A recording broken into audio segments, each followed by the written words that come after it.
అందరికీ జై శ్రీరామ్. ఈరోజైతే మీకొక గుడ్ న్యూస్ తీసుకొచ్చాననమాట. చాలా అంటే చాలా హ్యాపీగా ఫీలయ్యాను. మీ అందరికీ గుడ్ న్యూస్ అనమాట. వీడియో ఫుల్ దాకా చూడండి. ఎక్కడ స్కిప్ చేయొద్దు. ప్లీజ్ అలాగే నాకు సపోర్ట్ చేయండి. ఏం జరిగిందంటే మే 23న ఒక చిన్న 3 ఇయర్స్ అమ్మాయిని రేప్ చేసి చంపాడు గదా! ఒకడు వేస్ట్ గాడు. అయితే వాళ్ళ ఫ్యామిలీ పెళ్ళికెళ్తే వాడు తాగిన మత్తులో ఉండి ఆ అమ్మాయిని చాక్లెటో ఏదో ఇప్పిస్తానని చెప్పేసి తీసుకెళ్ళి వాడు రేప్ చేసేసి చంపేసి ముళ్ళ కంపలో వదిలేసి అయితే ఎళ్ళిపోయాడు గదా! వాడైతే ఈరోజు ఆత్మహత్య చేసుకొని వాడంతల వాడే చనిపోయాడనమాట. అది విన్నాకైతే నేను చాలా అంటే చాలా హ్యాపీగా ఫీల్ అయినాననమాట. ఎందుకంటే ఎట్లాగో గవర్నమెంట్ వీడిని అంత తొందరగా శిక్షించదు. వాడిని తీసుకపోయి జైల్లో ఏసి మంచిగా 3 పూటలు మెక్కిపోయినకి అన్నం పెడతారు. వాడిని కొట్టరు, తిట్టరు. ఇగ కొన్ని రోజుల తర్వాత బెయిల్ మీద తీసుకొచ్చేవాళ్ళేమో, కానీ తీసుకురారు. సారీ వాళ్ళ అమ్మ నాన్నని గూడా మెచ్చుకోవచ్చు. అసలు చాలా అంటే చాలా గ్రేట్ అనిపించింది వాళ్ళ అమ్మ నాన్న గూడా. వాళ్ళ గురించి గూడా చెప్తాను. ఫస్ట్ ఈ చెత్తవాని గురించి మాట్లాడుకుందాం. అయితే వాడంట దొరకకుండా పరారీలో ఉన్నాడంట. అయితే ఎంత వెతికినా అసలెక్కడ దొరకలేదన్నమాట వాడు. దొరకకుంటే ఇంకా వీళ్ళకు పోలీసులకు ఇన్ఫర్మేషన్ వచ్చిందంట. ఏమని పలానా చోట ఉన్నాడు. ఇట్లా ఎవరో శవమై ఉన్నారనేసి. అయితే అక్కడ వాళ్ళు చూసి వాళ్ళన్నీ టెస్ట్ చేసి అవన్నీ చూస్తే ఎవరైతే ఉన్నాడో నిందితుడు వాని బాడీ అనేసి కన్ఫర్మ్ జేసినారు పోలీసోళ్ళు.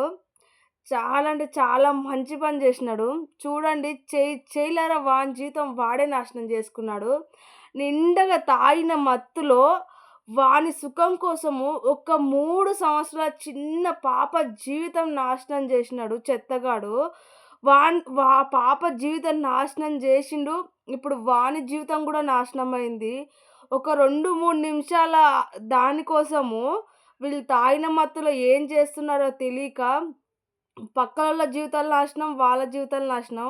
వాడనుకునింటాడింక నాకు సావు తప్పదు.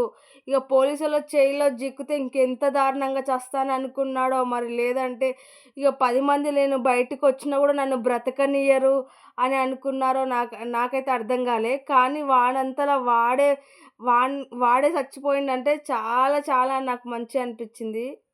ప్రతి ఒక్కరికి ఇగ ఎప్పుడన్నా ఇలా చెయ్యాలి అనే ఆలోచనొచ్చినా సరే, ఈడు గుర్తు రావాలి. ఎందుకంటే, వాడిని పోలీసోళ్ళు కార్‌లో యేసుకున్నారు. ఒక వీడియో చూసాను.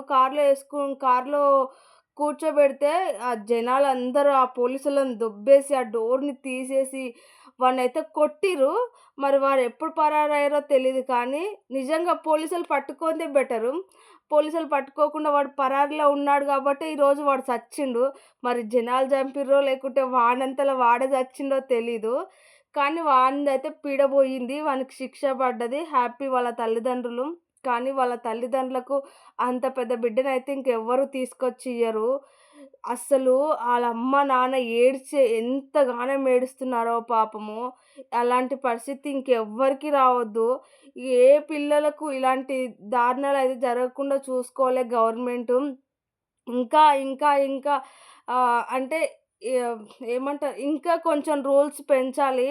ఎందుకంటే ఇలా అన్నీ రోజు రోజుకి హత్యలనేవి ఎక్కువయితున్నాయి. కానీ వీడంతలా వీడు సచ్చిండు గాబట్టి వాళ్ళ అమ్మ, నాన్న హ్యాపీ. లేదంటే చూడండి జైలల్లో తీసుకుపోయి కూర్చోబెట్టి మెక్కిపిస్తారు. వాళ్ళనేం చేసేయలేదు. అందుకనేసి నాకైతే వాని మీద పీకల దాకా కోపముండే. కానీ ఈరోజైతే చాలా హ్యాపీగా ఫీలయినా. ఇంక వాని పీడ వదిలిపోయిందనమాట. వాడినంతలా వాడే శిక్ష అనుభవించుకున్నాడు.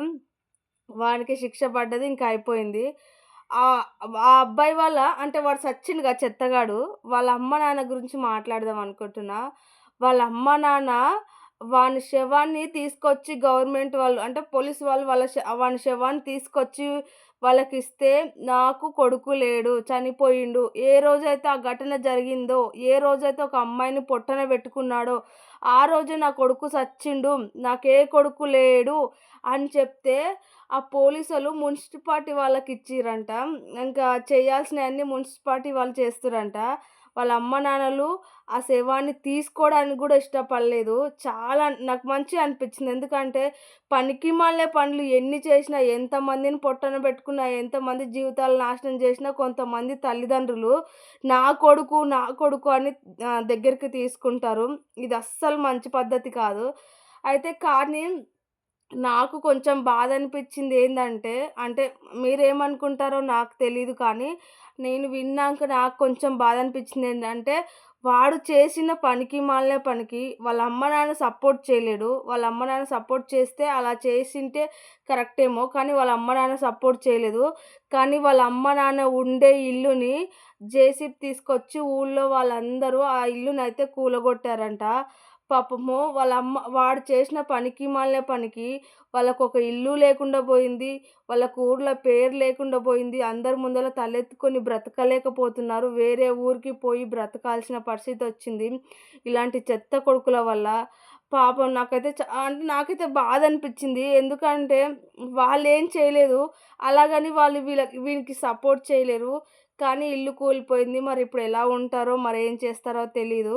కానీ ఏ ఒక్కరు ఏమన్నా చెయ్యాలి అన్నా పిచ్చి ఆలోచనలొచ్చినా ఇవన్నీ గుర్తు చేసుకోండి. ఎందుకంటే మీరు చేసే పనికిమాలిన పనులకు అతలోల జీవితాలు నాశనము, అలాగే నీ కుటుంబం నాశనం, నీ జీవితం నాశనం అయితది. 2 నిమిషాల సుఖాని కోసం జీవితాలు నాశనం జేసుకోకండి. కావాలంటే పెళ్ళిళ్ళు చేసుకోండి.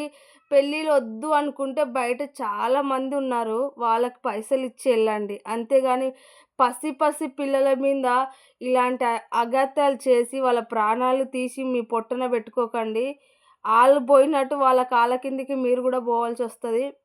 నాకైతే ఈరోజు చాలా అంటే చాలా హ్యాపీగా అనిపిచ్చింది. ఏం మాట్లాడాలో గూడా అర్థం కాలే. కానీ నాకనిపిచ్చిందయితే నేను మీతో షేర్ చేసుకున్నాను. ప్లీజ్ అండి సపోర్ట్ చేయండి. వీడియోకి లైక్ చేయండి. సబ్స్క్రైబ్ చేసుకోండి.